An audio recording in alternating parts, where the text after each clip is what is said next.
Olá, irmãos, que a graça e a paz de nosso Senhor e Salvador Jesus Cristo seja com todos vocês. Bem-vindos à nossa Escola Bíblica Dominical.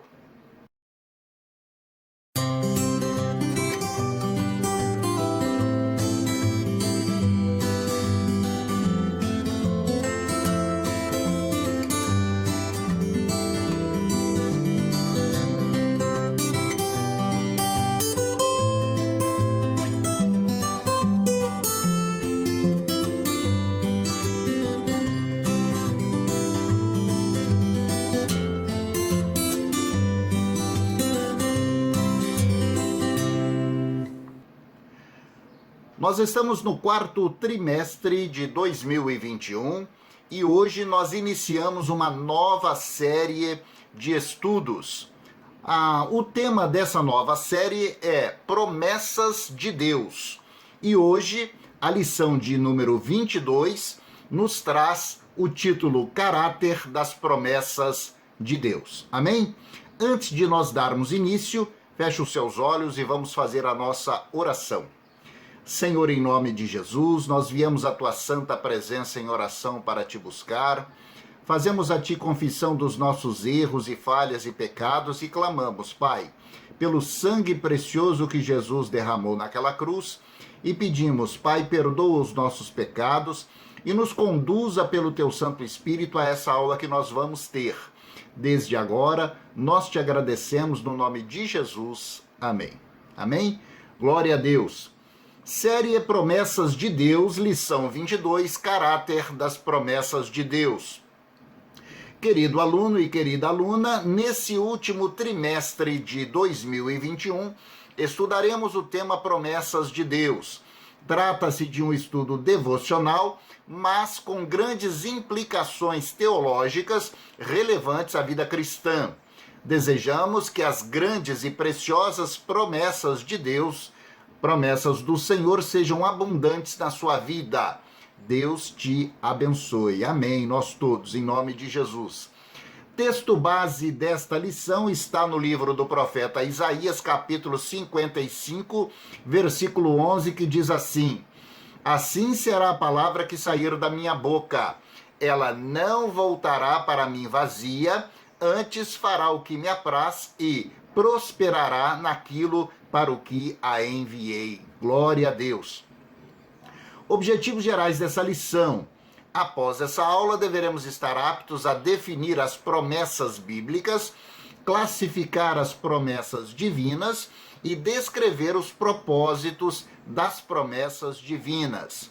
A verdade prática da lição: o cumprimento das promessas de Deus na história dá-nos a certeza de que ele também cumprirá as suas promessas para conosco. Então nós vemos ao longo da história de Israel, nós vemos e nós lemos ao longo de todas as escrituras, não é? Deus fazendo promessas ao seu povo e logo em seguida, tempos depois, o Senhor cumprindo essas promessas. E isso nos remete à verdade de que ele também cumprirá as suas promessas para conosco. Nós vamos ver ao longo da lição que Deus tem promessas para Israel, Deus tem promessas para a igreja, Deus tem promessas para o presente e para o futuro. Portanto, nós devemos nos ater. E você veja também, irmãos, que o texto base dessa lição, que está em Isaías 55, 11, nos traz uma mensagem maravilhosa. Veja bem, vamos repetir a leitura. Diz assim: Assim será a palavra que sair da minha boca. Ela não voltará para mim vazia, antes fará o que me apraz e prosperará naquilo para o que a enviei. Então a palavra de Deus não volta vazia. Se você faz uma oração a Deus a respeito de qualquer coisa que eventualmente você precisa pedir ao Senhor, e se você buscar na palavra de Deus uma promessa que diz respeito àquilo que você acabou de orar, né? Evidentemente que você vai poder ter certeza no seu coração de que aquela promessa vai se cumprir. Por quê? porque a palavra que sai da boca de Deus não volta para ele vazia, mas cumpre aquilo para o que ele a designou. Amém? Glória a Deus por isso. Logo em seguida aí você vai ter as leituras bíblicas diárias de segunda até sábado, que nos trazem textos relevantes a respeito desse tema. A leitura bíblica em classe de hoje está em Isaías, capítulo 55, e nós vamos ler entre os versículos 6 e 13. Diz assim: buscai ao Senhor enquanto se pode achar, invocai-o enquanto está perto. Deixe o ímpio o seu caminho, o homem maligno os seus pensamentos, e se converta ao Senhor, que se compadecerá dele. Torne para o nosso Deus, porque ele é grandioso em perdoar. Porque os meus pensamentos não são os vossos pensamentos, nem os vossos caminhos os meus caminhos, diz o Senhor. Porque assim como os céus são mais altos do que a terra, assim são os meus caminhos mais altos que os vossos caminhos, e os meus pensamentos mais altos que os vossos pensamentos. Porque assim como descem a chuva e a neve dos céus, e para lá não tornam, mas regam a terra e a fazem produzir e brotar, e dar semente ao semeador e pão ao que come, assim será a palavra que sair da minha boca. Ela não voltará para mim vazia, antes fará o que me apraz e prosperará naquilo para o que a enviei. Porque com alegria saireis e em paz sereis guiados. Os montes e os outeiros exclamarão de prazer perante a vossa face, e todas as árvores do campo baterão palmas. Em lugar do espinheiro crescerá a faia, em lugar da sarça crescerá a murta. Isso será para o Senhor por nome, sinal eterno, que nunca se apagará. Aleluia! Então, irmãos, Isaías 55, a partir do verso 6, ele já começa com uma chamada especial para todos aqueles que querem experimentar e conhecer quem é Deus, não é? Ele diz assim: buscai ao Senhor enquanto se pode achar, e invocai-o enquanto ele está perto. A Bíblia nos mostra, irmãos, que haverá o tempo em que os homens vão buscar a palavra de Deus e não vão achá-la. Os homens vão buscar a Deus e não vão conseguir achá-lo. Então, hoje é o tempo, agora, hoje é o dia, o momento de nós buscarmos a Deus. Buscai ao Senhor enquanto se pode achar, e invocai enquanto está perto. E ele aconselha: deixe o ímpio o seu caminho e o homem maligno os seus pensamentos, e se converta ao Senhor, porque Deus se compadecerá dele. Torne para o nosso Deus, porque ele é grandioso em perdoar. Louvado seja o nome do Senhor, porque nós, os cristãos, já experimentamos e conhecemos essa face de Deus misericordioso, amoroso, de Pai querido, que está sempre com os braços abertos, esperando com que nós venhamos a nos arrepender dos nossos maus caminhos e nos tornarmos para Ele, porque Ele é grande em misericórdia, em perdão e em amor. Amém? Aleluia! E aí no versículo 10 do texto ele diz: assim como descem a chuva e a neve do céu e para lá não tornam, mas regam a terra e a fazem produzir e brotar. 11, assim será a palavra que sair da minha boca. Ela não voltará para mim vazia, antes fará o que me apraz e prosperará naquilo para o que eu a enviei. Então, Deus, quando ele faz uma promessa, essa promessa se cumpre na sua vida, meu irmão. Basta que você tenha fé e que você a reivindique no mundo espiritual. Que na sua oração você declare profeticamente aquilo que Deus afirmou a seu respeito. Que você declare e confesse que aquela palavra está se cumprindo na sua vida e já veja com os olhos da fé você vivenciando aquela situação que Deus prometeu a você. Pronto, a sua fé unida com a palavra de Deus fará com que você fará com que você vivencie aquela promessa na sua vida. Amém? Aleluia! Tópico 1. Caráter das promessas de Deus. 1. As promessas de Deus são um ato da sua vontade. Nos primeiros capítulos do Gênesis não aparecem apenas os juízos divinos por causa da rebelião humana, mas há também o registro da primeira promessa, que descortina a história da salvação e cujo desenvolvimento perpassa toda a Bíblia, e que teve o seu fiel cumprimento em Cristo no Calvário. Como um ato soberano da sua vontade, Deus determinou em Cristo prover a redenção da raça humana. No texto da leitura bíblica em classe, o profeta Isaías refere-se aos pensamentos de Deus, seus propósitos e seus caminhos, como a fonte soberana de onde se derivam todas as suas ações no seu relacionamento com o homem, inclusive as suas promessas. Parece uma verdade óbvia, porém, ela implica reconhecer que o plano de Deus para a humanidade vai muito além das nossas próprias expectativas. Então você vê que as promessas de Deus, elas são um ato da vontade própria do Senhor. Elas partem do próprio Deus, não é? Então ele se refere aqui na lição, no iniciozinho lá no Gênesis, haviam os juízos de Deus, não é? Com relação à rebelião do ser humano, mas também havia ali registrado a primeira promessa que estaria dizendo respeito à salvação que viria através de Cristo. Então você vê que a promessa partiu de uma decisão de Deus, de uma vontade de Deus, e ela se cumpriu em Cristo Jesus. Amém?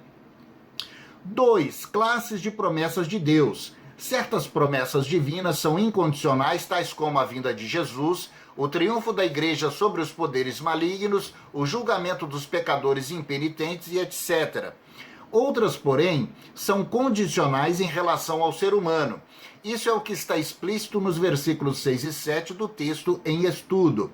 Ali, algumas condições foram estabelecidas: buscar ao Senhor, invocá-lo, deixar o caminho ímpio, abandonar os pensamentos egoístas e humanos, converter-se, voltar-se exclusivamente para Deus.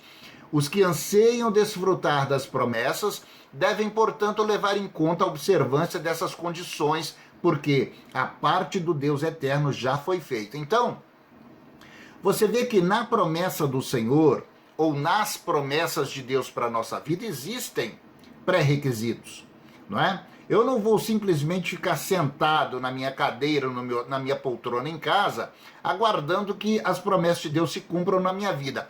Existem pré-requisitos.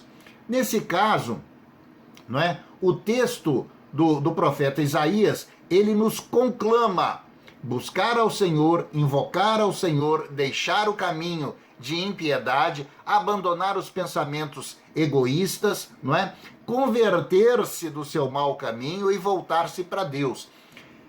Quando nós agimos dessa maneira, a promessa da salvação em Cristo Jesus se cumpre em nós, porque nós somos selados com o Espírito Santo de Deus, somos marcados e somos salvos da ira futura. Amém? É promessa do Senhor, é promessa para a igreja, é promessa para nós, em nome de Jesus. Aleluia. 3. As promessas de Deus independem de circunstâncias. A realização das promessas de Deus não está sujeita a circunstâncias e nem limitadas pelas intervenções contrárias, seja do homem, seja do diabo, no intuito de impedir a ação de Deus. Em muitas ocasiões, Satanás tentou impedir a promessa da salvação ao longo da história, mas em todas ele fracassou, pois nada há que possa afastar Deus dos seus propósitos. Então não tem circunstância, meu irmão, que possa ser contrária a você quando existe uma promessa de Deus sobre a sua vida. A única circunstância que eu diria que seria contra você ou contra qualquer pessoa é a falta de fé, a descrença.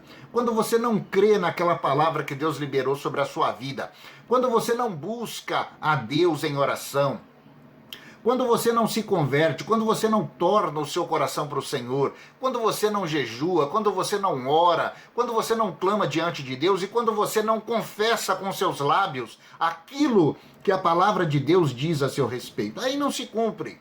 Agora, se você tem o conhecimento da promessa de Deus, se você lê a Bíblia Sagrada, se você ora, se você clama diante do Senhor e se você reivindica nas suas orações o cumprimento daquela palavra, não é? Ela vai se manifestar na sua vida. Por quê? Porque Deus não se agrada daquele que não tem fé. E o contrário também é verdade. Deus se agrada da pessoa que manifesta a fé. Então, quando você manifestar a fé perante o Senhor, a palavra do Senhor se cumpre na sua vida e você vai viver as suas promessas em nome de Jesus. Amém? Glória a Deus. Tópico 2. Para quem são as promessas de Deus? 1. Promessas gerais. Para todos os que creem, cumprem os requisitos da fé. A promessa de salvação, por exemplo, não se limita a um povo específico e nem se restringe a um grupo de iluminados, como imaginam os adeptos de certos movimentos heréticos. Ao contrário, as Escrituras garantem que todos podem ser graciosamente salvos, desde que cumpram a sua parte no pacto da salvação, que implica o quê? Crer segundo o Evangelho, arrepender-se e aceitar a provisão redentora de Deus em Cristo, o sacrifício no Calvário. Então, para quem são as promessas do Senhor? São para todos, né? Nesse caso da salvação, basta que você creia no Evangelho, basta que você creia naquilo que Jesus Cristo fez lá na cruz do Calvário, que a sua fé unida na palavra de Deus, não é? A sua fé centralizada na palavra de Deus vai fazer com que você seja salvo, vai fazer com que você nasça de novo. Então, a promessa de Deus é para todo aquele que crê em nome de Jesus. 2. Promessas individuais. São as que tiveram cunho particular, mesmo que seus resultados tenham ultrapassado o próprio indivíduo. Como no caso de Noé, Abraão, Ana, Raabe e tantos outros relacionados na galeria de heróis da fé. Os conceitos expressos em cada uma dessas promessas são válidos para nós hoje, pois Deus pode e quer tratar do assunto segundo os mesmos padrões. Então, são promessas individuais para cada uma dessas pessoas que foram citadas aí na lição e que estão na galeria dos heróis da fé, que está lá em Hebreus capítulo 11. Né? Se você ler direitinho, você vê quem são essas pessoas. Deus tinha promessas individuais. Por exemplo, no caso de Abraão, sai da tua terra e da sua parentela, não é? Farei de ti uma grande nação. É uma promessa de Deus para Abraão. Só que essa promessa, ela nos alcança até hoje em Cristo Jesus, através da fé. Então, em Abraão, pela fé de Abraão, nós também somos abençoados, né? Em ti abençoarei todas as famílias da terra, diz a palavra de Deus. Nós somos abençoados porque aquela promessa que foi feita a um chegou até nós, né? Jesus Cristo é um descendente de Abraão, né? Da tribo de Judá, e em Cristo Jesus nós também somos descendentes de Abraão. Portanto, a promessa é para nós. Aleluia. 3. Promessas para Israel. Embora sejamos abençoados pelo fato da nação judaica ter desempenhado um papel proeminente na história da salvação, não é biblicamente correto tomar promessas específicas de Deus para Israel, muitas das quais terão cumprimento futuro, e aplicá-las à igreja. Isso ocasiona desvios doutrinários. Então existem algumas promessas na Bíblia que são específicas para Israel. Isso para quando Israel se converter, não é? Então, esse caso, esse tipo de promessa que é própria para Israel, nós não devemos tomá-la como se fosse para a igreja. 4. Promessas para a igreja. Elas aparecem implícitas em muitas mensagens ou em muitas passagens do Antigo Testamento e explícitas no Novo Testamento. Elas dizem respeito ao estabelecimento da igreja, delineando sua trajetória peregrina até as moradas eternas. Todos nós que cremos no Senhor Jesus e vivemos à luz do seu evangelho, estamos sob as bênçãos dessas gloriosas promessas. Isso está em 1 Coríntios capítulo 12. Então são promessas para a igreja de Cristo, não é? O resgate da igreja, a vida eterna, a nova Jerusalém, não é? A proteção do Senhor, a vinda, a segunda vinda de Jesus, promessas para a igreja, não é? Que nós devemos estar atentos e que em nome de Jesus nós vamos viver. Aleluia! Tópico 3, o propósito das promessas de Deus. 1. Redimir seu povo. As promessas de Deus têm como primeiro propósito redimir plenamente o seu povo. Quando Deus ordenou a Noé que construísse a arca, visava exatamente a sua redenção. O mesmo aconteceu quando ele intimou Abraão a deixar sua terra. A promessa de livramento de Israel da escravidão egípcia também teve esse significado. E, semelhantemente, essa verdade vale para a vida da igreja. Nós fomos redimidos do pecado e da escravidão que nos impunha o príncipe desse mundo. Então, em Cristo Jesus, nós fomos redimidos, libertos do pecado, da escravidão do pecado, não é? Escravidão essa que nos era imposta pelo príncipe desse mundo, que é o diabo. Mas glória a Deus que em Cristo Jesus nós somos livres para adorar e servir ao nosso Deus. Aleluia! 2. Conduzir o seu povo. Outro conceito implícito nas promessas de Deus é o da direção. Como nós podemos observar no versículo 12 da leitura bíblica em classe, o resultado da palavra que sai da boca de Deus gera paz para prosseguirmos sempre em segurança, porque essa bendita palavra nos guia e nos protege. Mediante essas promessas, estamos certos de que o Senhor espera, do que o Senhor espera de nós. Abrigados sobre essa garantia, não nos desviamos nem para a direita e nem para a esquerda. Sabemos o que queremos e aonde chegaremos. Amém? Então, é uma promessa de condução do seu povo. Conduzir o povo enquanto estivermos nesse caminho até entrarmos nas portas das mansões celestiais, da Nova Jerusalém, não é? As promessas de Deus nos conduzem enquanto nós estivermos nesse caminho, em nome de Jesus. 3. Abençoar o seu povo. Finalmente, as promessas de Deus visam abençoar o seu povo, mas não com a expectativa errada dos que põem as riquezas como um fim e faz com que a vida cristã gire em torno disso. Tudo quanto recebemos de Deus não é para o nosso deleite carnal, e sim para a sua excelsa e eterna glória. As promessas apontam para Deus, o nosso bem supremo, que nos garante uma segura caminhada até a nossa entrada nas mansões celestiais. Amém? Então, promessa de bênção. Bênçãos na nossa vida. E, infelizmente, essas promessas são deturpadas, muitas das vezes, por segmentos cristãos, segmentos religiosos, que dizem, por exemplo, que que toda a pessoa que é salva em Cristo Jesus tem que ser milionária. Onde está escrito isso na Bíblia? Não é? Então, nada disso. Também não é pecado a pessoa ter recursos financeiros, mas não é esse o objetivo final. O objetivo final é glorificar a Deus, é exaltar o nome do Senhor, é você ter uma vida abençoada, uma vida plena, porque assim o nome do Senhor é exaltado na nossa vida.